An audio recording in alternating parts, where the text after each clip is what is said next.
다시 한 번 더 교회 예배 오신 여러분들을 환영하고요. 우리 구주 예수 그리스도께서 오늘 말씀을 통해 우리를 교훈하시고 우리의 나아갈 바를 가르쳐 주시기를 간절히 바랍니다. 오늘 우리가 본문을 읽었는데요. 사방에서 언어폭력이 쏟아지는 참혹한 현장을 저와 여러분이 볼 수가 있습니다.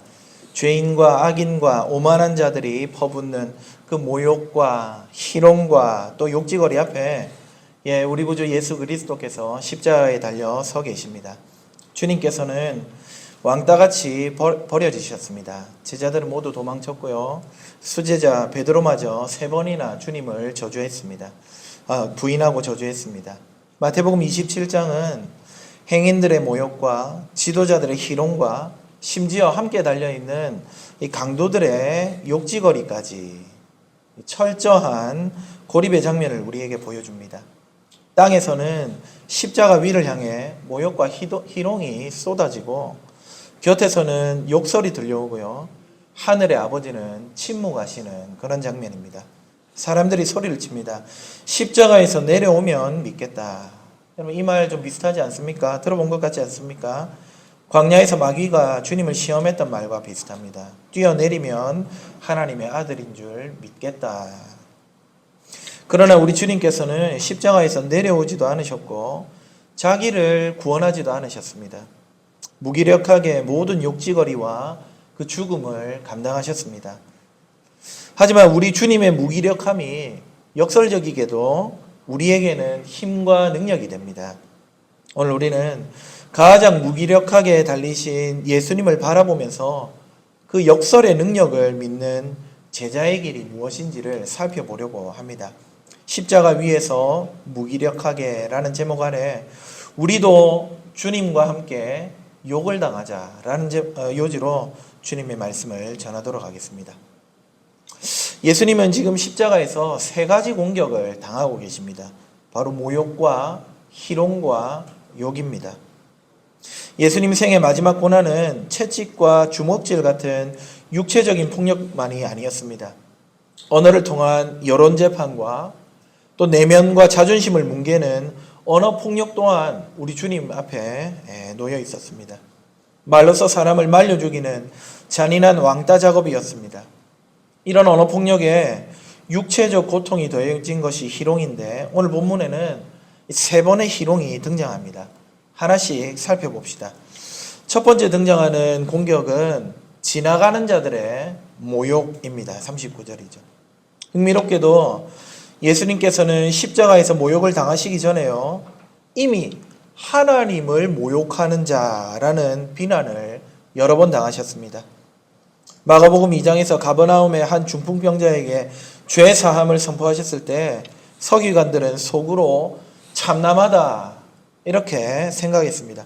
여기 참남하다 이 말이 모욕한다는 말입니다. 모욕적이다 이렇게 서기관들이 말을 한 것이죠. 또 요한복음 10장에서는 나와 아버지는 하나다 하시는 이 말씀 때문에 유대인들이 참남하다는 이유로 돌로 치려고 했습니다. 역시나 오늘 지금 우리 예수님이 당하고 있는 모욕과 같은 말입니다.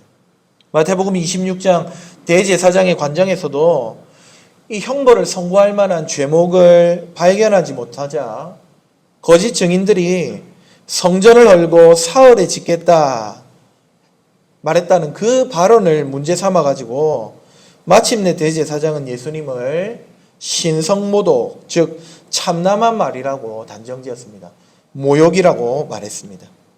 예수님은 이전에 하나님을 모욕하는 자라는 이유로 고발을 당하셨고 지금 그 지나가는 자들에게 모욕을 당하고 계십니다. 여러분 공교롭게도요, 이 모든 비난은 예수님의 신성과 관련이 된 것이었습니다. 예수님이 하나님의 아들이시고 예수님이 그리스도라는 이 사실 때문에 주님은 사람들에게 저건 신성모독이다, 저건 모욕이다, 그리고 지금 십자가에서 지나가는 이들의 모욕을 당하고 계신 것입니다. 두 번째 예수님을 향한 공격은 지도자들의 희롱이었습니다. 마가복음 10장 34절에서 예수님은 자신이 당할 능욕, 곧 희롱에 대해 말씀하신 적이 있습니다. 이 희롱에는 침뱉음이 있고 채찍질이 있고 십자가가 있고 죽음이 있는 육체적 고난이 포함이 되어 있었습니다. 예, 바로 그 대표적인 희롱의 자리, 고난의 자리가 십자가입니다.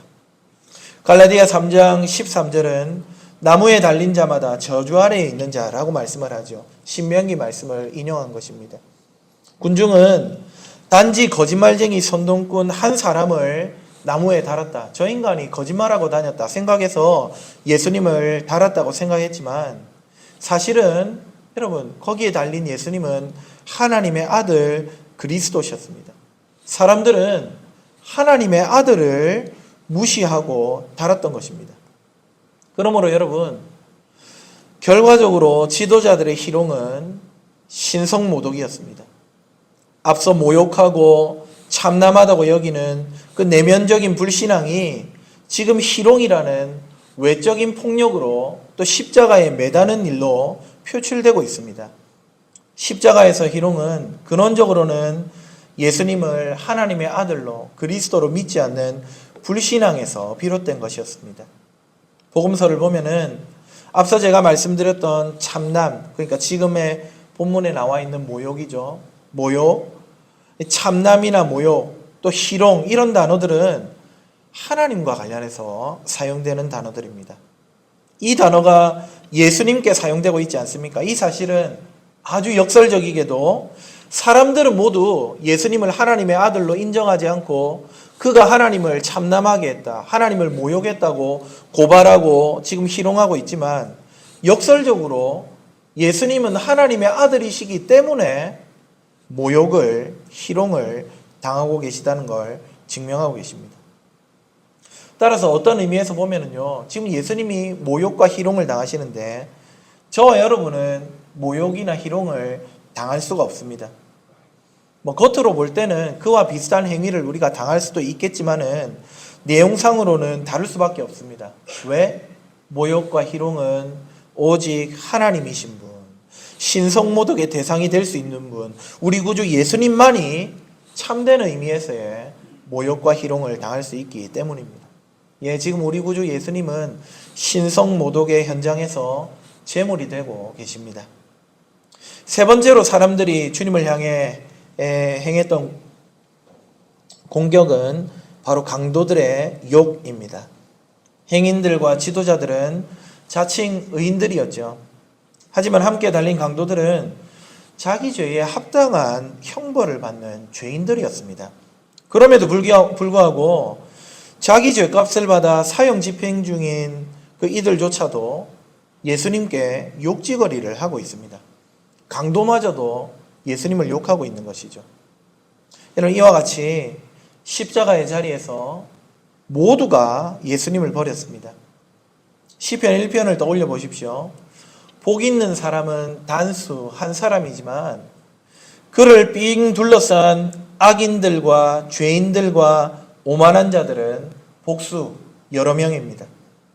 마치 그와 같이 지나가는 행인들과 지도자들과 강도까지도 복된 사람인 우리 예수님을 둘러싸 린치하고 있습니다. 엘리 엘리 라마 사박다니, 사람과 하나님께 버림을 받고 홀로 고통을 당하시는 왕따 예수님께서 이와 같이 나의 하나님 어째서 나를 버리시냐고 절규할 수밖에 없었습니다. 바로 이런 모습에서 시편 22편 6절부터 8절의 말씀이 성취되고 있습니다.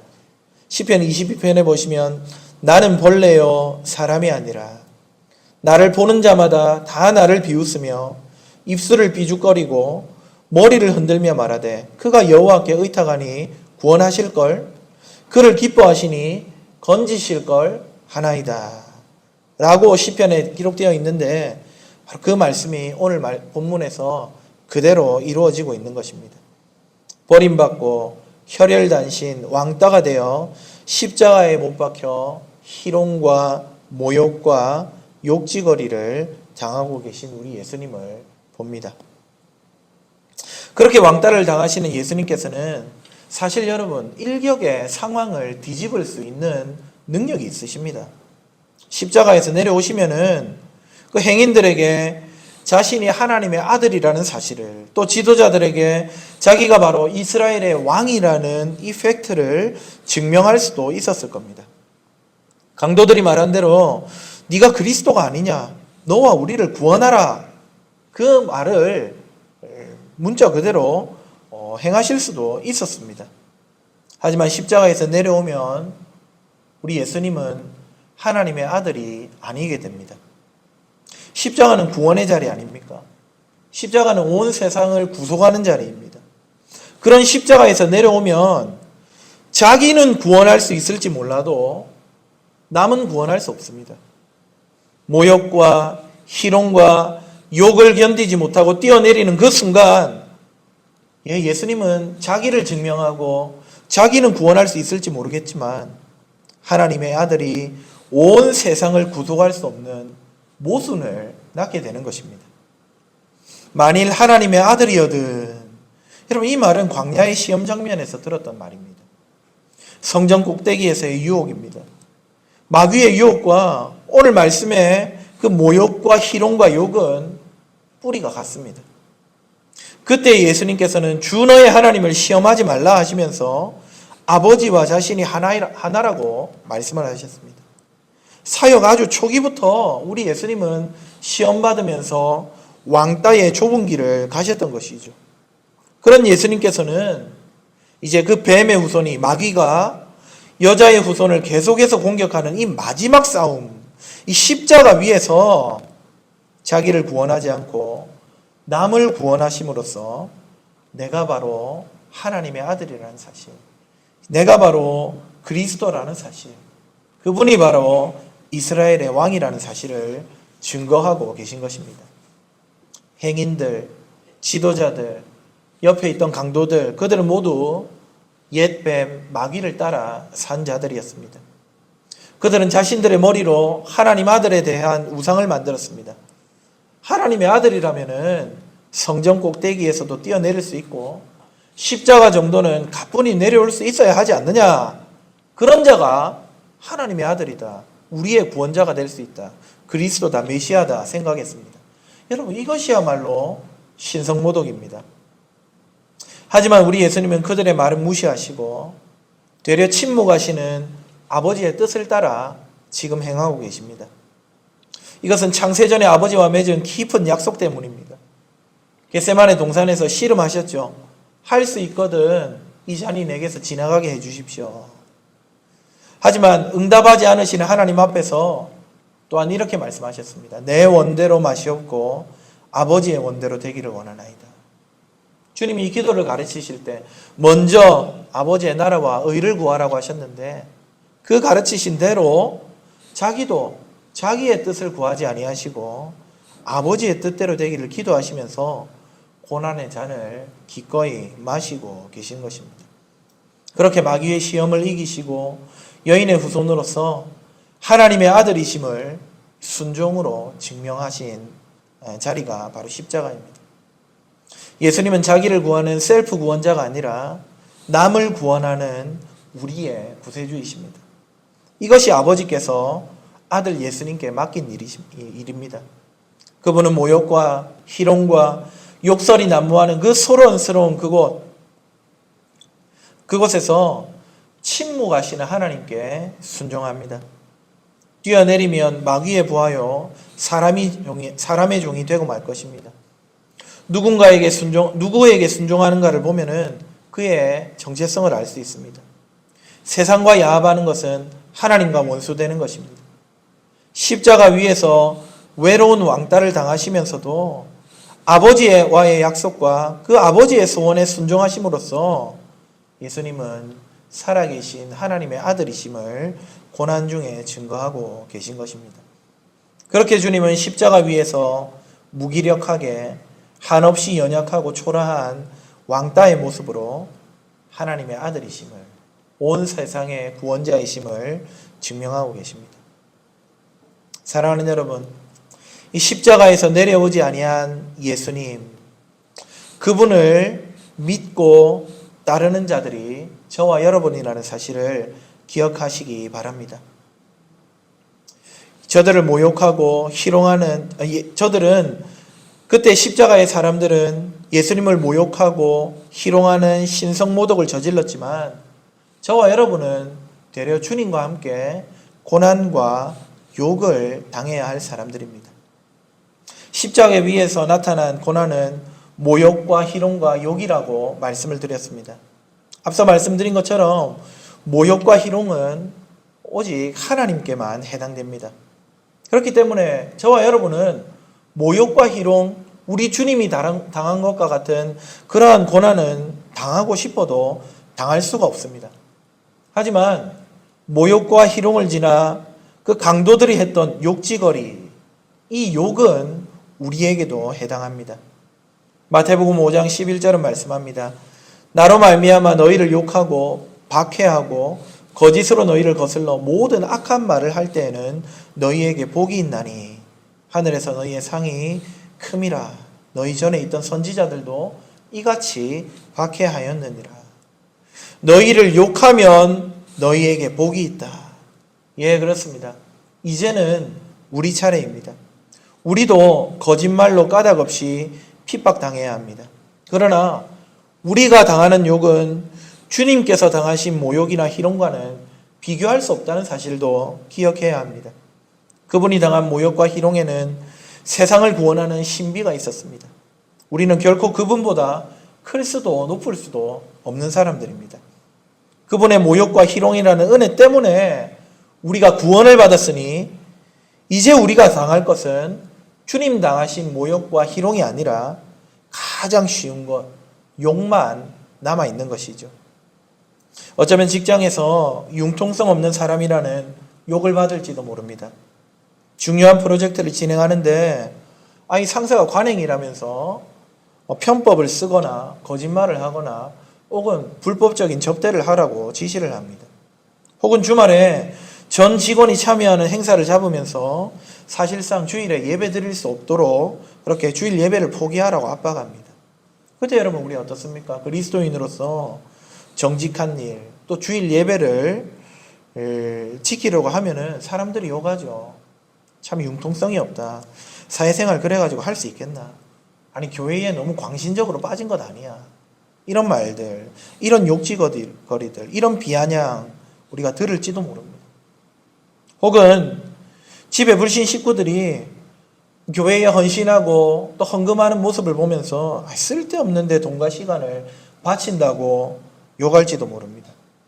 은퇴 후에 귀한 그 돈과 시간을 자기의 개발과 즐거움이 아니라 하나님 나라를 위해 사용할 때에 믿지 않는 주변의 사람들 혹은 자녀들이 왜 그러느냐고, 교회에 너무 빠졌다고, 목사한테 돈 다 갖다 바친다고, 너무 그렇게 광적으로 신앙생활하면 안 된다고 욕할지도 모릅니다. 또 우리 다음 세대들은 어떻습니까? 주일에 구식 예배당에 나가서 예배하는 모습들 친구들이 다 촌스럽다고 놀릴지도 모릅니다. 세련된 이미지와 또 라이프 스타일을 그렇게 자기를 자랑하는 이 시대 아닙니까? 이 세대 아닙니까? 그런 세대 가운데 왕따를 당할지도 모른다는 겁니다. 그러나 여러분, 그것이 우리를 위해서 희롱과 모욕을 당하신 우리 구주 예수님을 따라가는 길이라는 사실을 믿으시기 바랍니다. 사랑하는 여러분, 주와 함께 죽으러 가자 했던 그 제자만큼은 아니라 할지라도 우리 주님 때문에 기꺼이 욕을 당하는 저와 여러분 되기를 주 안에서 간절히 축복합니다. 우리가 당하는 욕은 주님이 당하신 모욕이나 희롱과는 결코 비교할 수 없습니다. 그분께서 모욕과 희롱을 당하셨기 때문에 우리는 구원을 얻었습니다. 그분의 모욕과 희롱이라는 은혜 때문에 우리가 새 생명을, 새 삶을 허락받았으니 이제 우리가 당할 것은 모욕도 희롱도 아닌 가장 쉬운 욕만 남아 있습니다. 베드로전서 4장 14절은 말합니다. 너희가 그리스도의 이름으로 치욕을 당하면 복 있는 자로다. 영광의 영, 곧 하나님의 영이 너희 위에 계심이라. 그때 우리 주님께서 우리가 욕을 먹을 때 우리를 인정해 주십니다. 그러므로 불법과 탐욕 가운데 탐욕으로 고난받지 말고 그리스도인으로서 고난을 받아 우리 주를 위해 욕을 당하는 우리 주님을 영화롭게 하는 저와 여러분 되기를 주님의 이름으로 축원합니다. 말씀을 맺겠습니다. 사랑하는 여러분, 십자가 위에 예수님, 사람의 말과 지혜를 따르지 아니하시는 이 무기력한 예수님이 우리의 구원자 그리스도이십니다. 우리도 그리스도의 이름으로 욕과 미움과 핍박을 받읍시다. 언젠가 이 받을 영광을 위해서 욕을 받는 것이 아니라 그냥 욕과 고난 그 자체가 영광인 줄 알고 주와 함께 고난 받읍시다. 죽은 자는 고난을 당할 수가 없습니다. 오직 산 자만이 욕을 먹을 수 있습니다. 사도행전 5장 41절 그 사도들처럼 그 이름을 위하여 능욕받는 일에 합당한 자로 여기심을 기뻐하면서 예수님과 함께 욕을 받되 영광을 누리는 진정한 행복자가 되시기를 주님의 이름으로 축원합니다. 아멘. 우리 말씀을 기억하면서 찬송가 144장으로 화답하며 나아갑시다.